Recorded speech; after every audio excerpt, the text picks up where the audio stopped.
Welcome to the series of final term preparation. ये final term की preparation series की video है। Complete series इस चैनल के ऊपर अपलोड की जा रही है और आज की वीडियो के अंदर आपको CS001 की फाइनल टर्म की प्रिपरेशन के लिए मॉड्यूल नंबर 4 करवाया जा रहा है, जिसके अंदर आपको फाइनल टर्म के हिसाब से मेन पॉइंट्स करवाए जा रहे हैं। तो शुरू करते हैं आज के इस ट्यूटोरियल को। इसमें सबसे पहले है starting spreadsheet software. Spreadsheet software की हम बात करें, जो कि सारी बातें यूज़ किए जाते हैं, प्रोफेशनल यूज़ किया जाता है इसका। घरों के अंदर भी हम यूज़ कर सकते हैं और कुछ लोग घरों में भी इसका यूज़ करते हैं। और सबसे ज़्यादा कॉमन और पॉपुलर जो स्प्रेडशीट सॉफ्टवेयर है इस वक्त वो माइक्रोसॉफ्ट एक्सेल है। दूसरे सॉफ्टवेयर भी आज के दौर में पॉपुलर हो रहे हैं, लेकिन सबसे ज़्यादा माइक्रोसॉफ्ट एक्सेल है। और एक्सेल को ओपन करने के लिए हम करते क्या है कि हम जो क्लिक करते हैं स्टार्ट के ऊपर, फिर हम जाते हैं ऑल प्रोग्राम्स में, फिर माइक्रोसॉफ्ट ऑफिस में, और फिर उसमें ज़ाहिर बात है माइक्रोसॉफ्ट ऑफिस के अंदर हमें जो एक्सेल दिखाई देता है तो उसके पर हम क्लिक कर सकते हैं एक्सेल को ओपन करने के लिए। इसका पर्पस क्या होता है? पर्पस जो होता है मेन जो स्प्रेडशीट्स का, वो ये होता है कि कैलकुलेट किया जाए न्यूमेरिक डेटा को, ऐसा डेटा जो नंबर्स की फॉर्म के अंदर होता है, और अप्लाई किया जाता है डिफरेंट फॉर्मेट्स डेटा के ऊपर। तो आप देखते हैं कि एक्सेल के अंदर या किसी भी स्प्रेडशीट सॉफ्टवेयर के अंदर डेटा के डिफरेंट फॉर्मेट्स बनाए जाते हैं और बहुत से इंटरेस्टिंग फॉर्मेट भी बनाए जाते हैं। और विजिकैल्क के सॉफ्टवेयर के पर्पस की हम बात करते हैं तो वो ये होता है कि हासिल किया जाए यूज़र का डेटा और उसके बाद मैनिपुलेट किया जाता है यूज़र का जो डेटा होता है। अब स्प्रेडशीट को जनरली तौर पे हम देखें कि स्प्रेडशीट है क्या, सो ये कलेक्शन होती है वर्कशीट्स की। और स्प्रेडशीट का मतलब यही है कि एक तरीका होता है रिप्रेजेंट करने का बुक कीपिंग, जो एक अकाउंटिंग लेजर की बुक कीपिंग रिकॉर्ड जो होता है अकाउंटिंग लेजर का। और वर्कबुक की हम बात करें सो ये कलेक्शन होती है स्प्रेडशीट की। सो MS एक्सेल की फ़ाइल कहलाई जाती है एक वर्कबुक के तौर पर भी। So now what is the interface. अब इंटरफेस क्या है? ऐसी स्क्रीन जो कि पहली बार अपेयर होती है जब आप ओपन करते हैं MS एक्सेल की फ़ाइल को। ये जो है इंटरफेस होता है, और आप देखते हैं कि MS एक्सेल की 2007 का और जो 2010 है उसका इंटरफेस जो है वो काफ़ी हद तक एक दूसरे से सिमिलर दिखाई देता है। अगर आपने 2007 और 2010 का वर्जन यूज़ किया है MS ऑफिस का, तो उसमें आप देखेंगे एक्सेल का जो इंटरफेस है वो आपको सेम दिखाई देगा, मतलब मिलता जुलता दिखाई देगा। So quick access toolbar होता है टॉप के ऊपर MS एक्सेल का जो इंटरफेस है, एंड जो क्विक एक्सेस बार होता है उसके नीचे एक रिबन बार भी आप देखते हैं। रिबन बार के अंदर डिफरेंट जो है वो टैब्स होते हैं, जैसे कि फाइल है, होम है, इंसर्ट है, पेज लेआउट है, फार्मूलाज है, डेटा है, रिव्यू है और व्यू वगैरह है। कैसे मॉडिफाई किया जाता है रिबन को, या फिर जो क्विक एक्सेस टूल बार होता है। राइट क्लिक किया जाता है पहले रिबन के ऊपर, राइट क्लिक आपने करना होगा, एक पॉपअप जो है मेन्यू वो ओपन होगा। कस्टमाइज़ द रिबन ऑप्शन के ऊपर जाएं टॉपअप मेन्यू से और क्लिक करें कस्टमाइज़ द रिबन के ऊपर। एक new Excel option dialog box जो है वो ओपन होगा, और क्लिक करें न्यू टैब बटन के ऊपर। उसके अलावा फिर ऐड या रिमूव करें आपकी जो डिज़ायर कमांड है, चेक करते हुए और अनचेक करते हुए चेक बॉक्स को, और फिर क्लिक कर दें ओके के बटन के ऊपर। उसके बाद ये कि compatibility view in MS Excel. Compatibility view की हम बात करें ये एनेबल करता है तमाम जो ओल्ड फीचर्स होते हैं, पुराने जितने भी फीचर्स हैं, और डिसेबल कर देता है न्यू और जो एडवांस फीचर होते हैं MS एक्सेल के। और MS 2010 की जो फाइल है उसका जो फॉर्मेट है वो XLSX है। आप अगर 2000 जो 10 है एक्सेल 2010, उससे आप कोई भी फाइल अगर सेव करेंगे तो आप देखेंगे उसके फॉर्मेट में XLSX लिखा हुआ आएगा उसके फॉर्मेट के अंदर। और सेल जो होता है इसके अंदर ज़ाहिर बात है जो MS एक्सेल होता है इसमें आप देखते हैं सेल होता है। अब सेल क्या होता है? ये फंडामेंटल यूनिट होता है MS एक्सेल की वर्कशीट का, और ये जो रेक्टेंगल बॉक्स होता है या फिर जो एक इंटरसेक्शन पॉइंट होता है रो और कॉलम के दरमियान, रो और कॉलम का। और सेल्स टेक्स्ट के अंदर फॉर्मेटिंग एट्रीब्यूट्स, फार्मूलाज और फंक्शन, इनको इंसर्ट किया जाता है एज आ डेटा के तौर पर। How to delete cell content. अब सेल के अंदर जो कुछ ज़ाहिर बातें लिखा हुआ है उसको हम कैसे डिलीट करेंगे? क्लिक किया जाएगा होम टैब के ऊपर रिबन बार से, उसके बाद जाया जाएगा एडिटिंग ग्रुप ऑफ कमांड, फिर क्लिक किया जाएगा क्लियर के ऊपर, सेलेक्ट किया जाएगा clear content, clear drop down list से सेलेक्ट किया जाएगा सेल को, और बैक स्पेस को हम प्रेस कर देंगे, और फिर डिलीट किया जाएगा कंटेंट्स को मल्टीपल सेल्स से, फिर सेलेक्ट किया जाएगा सेल्स को और प्रेस कर दिया जाएगा जो डिलीट का बटन है। और सेल को अगर डिलीट करना है स्प्रेडशीट से सो सेलेक्ट किया जाएगा सेल जिसको आप डिलीट करना चाहते हैं, उस पार्टिकुलर सेल को क्लिक करेंगे होम टैब के ऊपर रिबन बार से, क्लिक करेंगे डिलीट के ऊपर, सेलेक्ट करेंगे रो अगर आप जो है वो इंसर्ट करना चाहते हैं डेटा रो के नीचे, और सेलेक्ट करेंगे नेक्स्ट कॉलम अगर आप चाहते हैं इंसर्ट करना एक कॉलम जो है सेलेक्टेड कॉलम से पहले। एक फॉर्मेटेड टेक्स्ट जो है वो इन्हेंस करता है, बढ़ाता है रीडेबिलिटी जो है वो रीडर की। नाउ द टेक्स्ट रैप, इसकी हम बात करते हैं तो टेक्स्ट रैपिंग जो है वो यूज़ किया जाता है देखने के लिए जो कंप्लीट सेल कंटेंट होता है। इसका मतलब ये होता है कि सेल कंटेंट जो है वो ईज़िली तौर पे हासिल करते हैं वेल सेलेक्ट करते हुए कि रैप करें टेक्स्ट ऑप्शन को। अब ये कि मर्ज और सेंटर सेल्स मर्ज किया जा सकता है। सो आपने करना क्या होगा, सेलेक्ट करना होगा सेल्स को जो आप करना चाहते हैं मर्ज और सेंटर, उसके बाद आपने गो पे जाना है और क्लिक करना है मर्ज and centre drop down list home tab के अंडर में, फिर सेलेक्ट करना है मर्ज एंड सेंटर ऑप्शन को ड्रॉप डाउन लिस्ट से। सेव एज की हम बात करते हैं तो सेव एज किया जाता है जब किसी फाइल को हम यूज़ कर रहे होते हैं एक्सेल की, तो वहाँ उसको हम सेव एज करना चाहते हैं, किसी लोकेशन के ऊपर हम सेव एज करना चाहते हैं खास लोकेशन के ऊपर कि हमने इस ड्राइव में सेव करना है या इस फोल्डर में करना है। सो सेव एज कमांड जो है वो यूज़ की जाती है, और ये तब भी यूज़ की जाती है जब आप फर्स्ट टाइम यूज़ कर रहे हैं से एक्सेल की फ़ाइल को, इसको तब भी यूज़ किया जाता है या फिर नई लोकेशन के ऊपर करना चाहते हैं।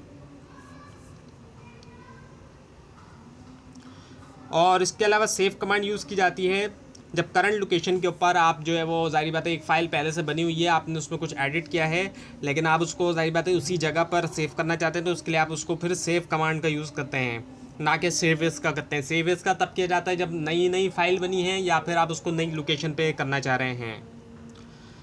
कंपैटिबिलिटी मोड की हम बात करते हैं तो कंपैटिबिलिटी मोड डिसेबल कर देता है तमाम जितने भी न्यू और जो एडवांस फीचर होता है, इनेबल करता है बेसिक फीचर्स को। और सेव एज अ पीडीएफ भी किया जाता है, आप फाइल को एक्सेल की फ़ाइल को एज अ पीडीएफ भी सेव कर सकते हैं। अब जो नए फीचर्स हैं उनमें आप इस तरह से भी कर सकते हैं।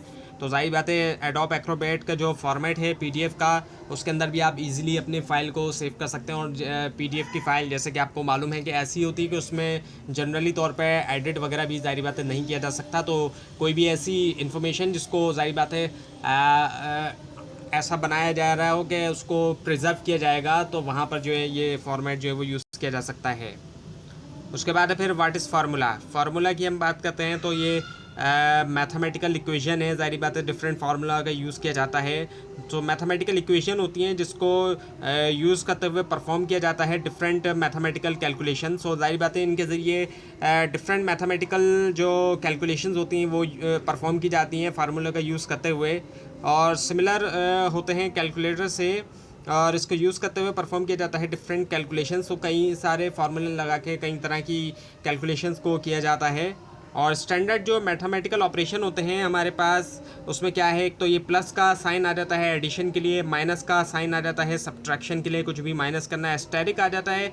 अब कीबोर्ड पे जो एस्टेरिक होता है ये मल्टीप्लिकेशन के लिए होता है, किसी भी चीज़ को मल्टीप्लाई करना चाहते हैं। और फॉरवर्ड के लिए हमारे पास फॉरवर्ड स्लैश होता है हमारे पास, किसी भी चीज़ को हम डिवाइड करना चाहते हैं। और कैरेट का साइन होता है एक्सपोनेंट के लिए। So to create a simple formula in Excel, अब कोई भी सिंपल फार्मूला अगर एक्सेल के अंदर हम बनाना चाह रहे हैं तो इसके लिए हम क्या करेंगे, तो सबसे पहले हम जो है वो सिलेक्ट करेंगे सेल को जिसके अंदर आप चाहते हैं कि शो करें अपना रिज़ल्ट, और फिर एंटर करें वैल्यू जो है फार्मूला बार के अंदर। क्रिएट करेंगे फार्मूला को सेल रेफरेंस के साथ, सिलेक्ट करेंगे सेल जहाँ पर आप अपना रिज़ल्ट शो करना चाहते हैं। पहले लिखें सेल नेम, और उसके बाद जो है उसकी सेकेंडली जो है उसकी जो वैल्यू होती है फार्मूला बार के अंदर, और लास्ट में जो है वो प्रेस करें इंटर।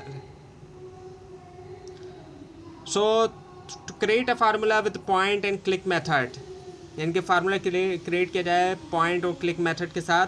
तो सिलेक्ट करें सेल जिसके अंदर आप जो है वो चाहते हैं शो करना अपना रिजल्ट, और फिर एंटर करें फार्मूला उसके अंदर यह फार्मूला एंटर कर देंगे। अब यहाँ पर एग्जांपल दी गई है कि जैसे कि आपने सेल में जाके आपने क्लिक करेंगे पहले, और फिर उसके बाद आपने क्या करेंगे, एंटर करेंगे। एंटर के लिए अब यहाँ पे पहले इज इक्वल्स टू, जब भी आप फार्मूला लिखेंगे एक्सेल के अंदर सबसे पहले इज इक्वल्स टू लिखा जाएगा, और फिर यहाँ पर बताया जा रहा है कि C3 और यानी कि कॉलम 3 मल्टीप्लाई बाय कॉलम 4। तो इस तरीके से जो है ये दोनों को आपस में ये मल्टीप्लाई करके आपको रिजल्ट जो है वो शो करेगा।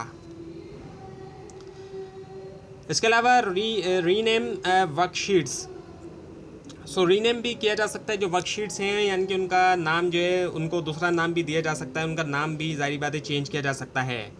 सो राइट क्लिक किया जाएगा करंट वर्कशीट के ऊपर इसके लिए, और रीनेम पे जाया जाएगा और रीनेम कर दिया जाएगा। और डिलीट करने के लिए मल्टीपल शीट्स जो है स्प्रेडशीट से प्रेस करेंगे शिफ्ट टैब को, उसके बाद फिर सेलेक्ट करेंगे डिफरेंट शीट्स जो आप डिलीट करना चाहते हैं, फिर राइट क्लिक करेंगे सिलेक्टेड शीट्स के ऊपर, और फाइनली जो है वो डिलीट के ऊपर आप क्लिक कर देंगे। उसके बाद ये कि मूव और कॉपी वर्कशीट। अब वर्कशीट को आप मूव करना चाह रहे हैं या आप कॉपी करना चाह रहे हैं उसकी, तो फिर क्या करेंगे, राइट क्लिक करेंगे आप शीट के ऊपर जिसको आप कॉपी करना चाहते हैं या मूव करना चाहते हैं, फिर आप जाएंगे मूव के ऊपर और कॉपी ऑप्शन, और फिर क्लिक करेंगे क्रिएट और कॉपी करेंगे चेक बॉक्स, और फाइनली जो है वो क्लिक कर देंगे आप ओके के बटन के ऊपर। ना दी मूव है स्प्रेडशीट। अब मूव करने के लिए क्या करेंगे, तो आप ड्रैग करेंगे वर्कशीट को, फिर वहाँ पे ड्रॉप कर देंगे।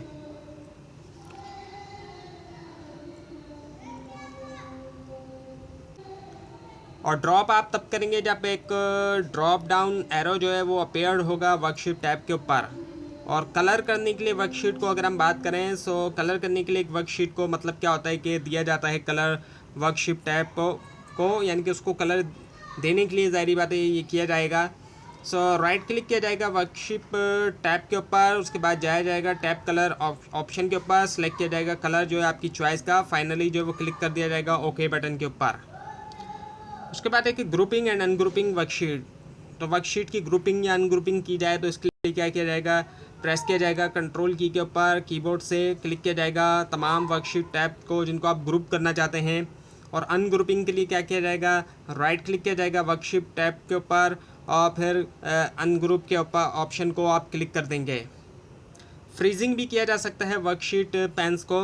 सो आप जो है फ्रीज़ कर सकते हैं एक या ज़्यादा वर्कशीट को एक्सेल के अंदर, ये फ्रीजिंग पेन्स जो है कहलाया जाता है। सो कैसे फ्रीज़ किया जाएगा, एक रो को सिलेक्ट किया जाएगा, next row to the row जिसको आप करना चाहते हैं फ्रीज़।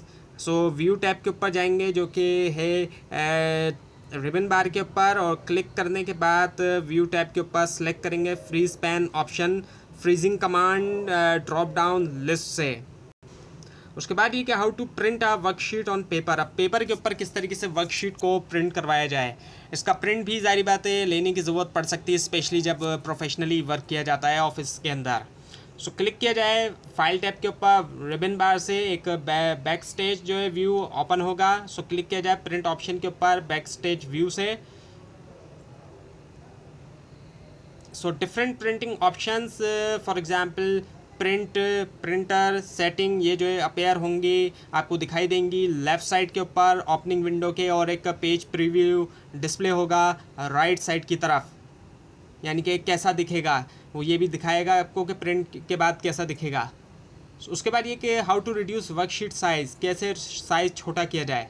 क्लिक किया जाए फाइल टैब के ऊपर, फिर क्लिक किया जाए प्रिंट ऑप्शन के ऊपर, और लेफ़्ट साइड के ऊपर सेटिंग्स के अंडर जो है क्लिक किया जाए no scaling drop down list के ऊपर, उसके बाद क्लिक किया जाए फिट शीट के ऊपर एक पेज के ऊपर, फाइनली क्लिक किया जाए ओके बटन के ऊपर। उसके बाद ये to use print titles, use करने के लिए प्रिंट टाइटल्स की हम बात करें तो सो क्लिक किया जाए पेज लेआउट टैब के ऊपर, रिबन बार से सिलेक्ट किया जाए print title command, page setup group से कमांड्स की, page setup dialog box open होगा, इंटर किया जाए रो वैल्यू रोज़ के अंदर ताकि रिपीट किया जाए टॉप के ऊपर टेक्स्ट बॉक्स के। उसके बाद ये कि how to break a worksheet, कैसे ब्रेक किया जाए वर्कशीट को। सिलेक्ट किया जाए कॉलम को उससे जहां आप चाहते हैं ब्रेक करना स्प्रेडशीट, उसके बाद ये क्लिक किया जाए पेज लेआउट टैब के ऊपर रिबन बार से, page setup group of command के ऊपर जाया जाए, क्लिक किया जाए ब्रेक ड्रॉप डाउन लिस्ट के ऊपर, उसके बाद क्लिक किया जाए insert page break down option के ऊपर ताकि इंसर्ट किया जाए ब्रेक। उसके बाद है फिर के complex formulas contain more than. अच्छा, जो कॉम्प्लेक्स फार्मूला होते हैं उसके अंदर होता क्या है कि एक से ज़्यादा मैथमेटिकल फार्मूलाज होते हैं या फंक्शंस होते हैं, और इसके अंदर ये भी एक चीज़ है कि ऑर्डर ऑफ ऑपरेशन जो होता है कॉम्प्लेक्स फार्मूलाज में, ये बहुत इम्पॉर्टेंट होता है। और ऑर्डर ऑफ ऑपरेशन की हम बात करते हैं, परफॉर्म करने के लिए ऑपरेशन जो है पैरेंथेसिस के अंदर पहले क्या किया जाए, कैरेट, पहले पहले जो है वो पैरेंथेसिस होगा, सेकंड जो है कैरेट होगा। सबसे पहले हम पैरेंथेसिस लेंगे जो कि ब्रैकेट्स होते हैं, फिर उसके बाद कैरेट होगा जो कि एक्सपोनेंट होता है, एक्सपोनेंट के लिए होता है। उसके बाद फिर मल्टीप्लिकेशन या फिर डिवीजन होता है थर्ड पे, फिर एडिशन या सब्सट्रैक्शन होता है फोर्थ पे। ये ऑर्डर ऑफ ऑपरेशन कुछ उसी तरह से जिस तरह से बॉडमास रूल होता है मैथमेटिक्स के अंदर, कि पहले क्या आएगा फिर उसके बाद तो सबसे पहले पैरेंथेसिस है, फिर कैरेट है, फिर उसके बाद मल्टीप्लिकेशन या डिवीजन दोनों में से कोई एक चीज़, और फिर उसके बाद एडिशन या सब्ट्रैक्शन वगैरह। उसके बाद ये कि how to use network days function, कैसे यूज़ किया जाए नेटवर्क डे फंक्शंस को। सो जाए फार्मूला टैब के ऊपर जो कि मौजूद है रिबन बार्स के ऊपर, MS एक्सेल में क्लिक किया जाए फार्मूला टैब के ऊपर, सेलेक्ट किया जाए डेट और टाइम ड्रॉप डाउन जो है फंक्शन से। लाइब्रेरी की हम बात करें तो सिलेक्ट किया जाए नेटवर्क डेज ऑप्शन जो है डेट से, और जो टाइम ड्रॉप डाउन लिस्ट है। उसके बाद है फिर के डिफरेंट टाइप ऑफ सॉर्टिंग, हम डिफरेंट टाइप ऑफ सॉर्टिंग देखते हैं। सो इसमें जो है वो अल्फ़ाबेटिकली तौर पे सॉर्टिंग की जाती है, अल्फ़ाबेट्स के हिसाब से, न्यूमेरिकल सॉर्टिंग होती है नंबर के हिसाब से। इसके अलावा डेट और टाइम के ज़रिए भी सॉर्टिंग की जाती है, कस्टमाइज सॉर्टिंग होती है। इसके अलावा सेल कलर, फोर्ट कलर और सेल आइकन के ज़रिए भी सॉर्टिंग जो है वो की जाती है। नाउ द टेबल्स फॉर्मेटिंग, आप जो है वो चेंज कर सकते हैं टेबल कलर भी। क्लिक किया जाए होम टैब के ऊपर, सेलेक्ट किया जाए फॉर्मेट और टेबल ऑप्शन, एक ड्रॉप डाउन लिस्ट जो है डिफरेंट कलर्स के साथ ओपन होगी। सेलेक्ट किया जाए कलर आपकी अपनी टाइप का लिस्ट है, और उसके बाद फिर के डिफरेंट पार्ट ऑफ चार्ट्स। अब जो चार्ट होती है उसके डिफरेंट जो है वो पार्ट्स होते हैं, कई सारे उसके हिस्से हैं। उसके अंदर टाइटल आ जाता है चार्ट का, वर्टिकल एक्सेस होता है, डेटा सीरीज है और लेजेंड भी है उसके अंदर। उसके बाद ये कि एडिंग एंड डिलीटिंग कमेंट्स जो है उनको ऐड करना और उनको डिलीट करना। सो कमेंट जो है सारी बातें किस लिए होती हैं, उसको यूज़ करते हुए हासिल की जाती है इन्फॉर्मेशन डेटा के बारे में कुछ इन्फॉर्मेशन के लिए, और इसको हमारी कन्वीनियंस के लिए, हमारी आसानी के लिए इसको यूज़ किया जाता है। और उसके बाद ये कि how to insert a comment, अब कमेंट किस तरीके से इंसर्ट की जाए, कैसे कमेंट को सारी बातें लिखा जाए। सो सेलेक्ट किया जाए सेल को पहले तो, और उसके बाद ये कि रिव्यू टैब के ऊपर जाया जाए, रिबन बार के ऊपर क्लिक किया जाए रिव्यू टैब के ऊपर। उसके बाद जो क्लिक किया जाए कमेंट ऑप्शन के ऊपर। उसके बाद ये कि use of document inspector, so click किया जाए फाइल टैब के ऊपर, एक बैक स्टेज व्यू जो है ओपन होगा। क्लिक किया जाए चेक के ऊपर इश्यूज ड्रॉप डाउन लिस्ट के लिए। उसके बाद सेलेक्ट किया जाए इंस्पेक्ट डॉक्यूमेंट जो है ऑप्शन लिस्ट से, और बाय डिफ़ॉल्ट कोई भी जो है वो कॉपी कर सकता है, डिलीट कर सकता है या एडिट कर सकता है आपकी वर्कशीट को भी। और उसके बाद फिर पाइवेट टेबल, सो पाइवेट टेबल जो एक पावरफुल टूल होता है कैलकुलेट करने के लिए, समराइज़ करने के लिए और एनालाइज करने के लिए डेटा, जिसकी वजह से क्या होता है कि आप देखते हैं कंपैरिजन पैटर्न्स और जो ट्रेंड होते हैं आपके डेटा के अंदर। सो ये स्टैटिस्टिकल टूल जो है वो समराइज़ करता है और रिकग्नाइज़ करता है सिलेक्टेड कॉलम्स और जो रोज़ होती हैं डेटा की स्प्रेडशीट के अंदर, एक या फिर जो डेटाबेस टेबल है। तो ये थी आज की वीडियो। आपको इस बारे में कोई क्वेश्चन है, खासतौर पर इसमें कोई मिस्टेक दिखाई दे, ज़रूर हाईलाइट कीजिए। और इस पूरी सीरीज़ को देखने के लिए और फाइनल टर्म एग्जाम्स की प्रिपरेशन के लिए इस चैनल को सब्सक्राइब कीजिए, बेल आइकन के ऊपर क्लिक कीजिए। Thanks for watching this video and best of luck for your exams.